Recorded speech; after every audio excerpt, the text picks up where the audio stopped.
Preference shares are a unique type of stock that blends some features of both corporate bonds and common equity.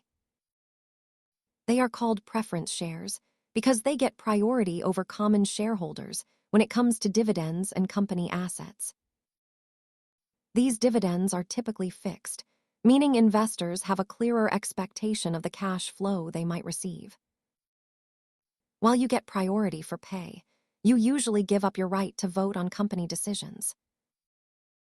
Common shares represent ownership with growth potential, while preference shares function more like a steady income vehicle.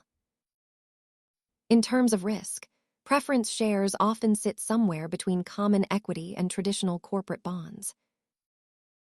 Always remember that these dividends are not guaranteed and depend entirely on the company's financial health. Thanks for learning about preference shares. Please check with a professional before making any investment decisions.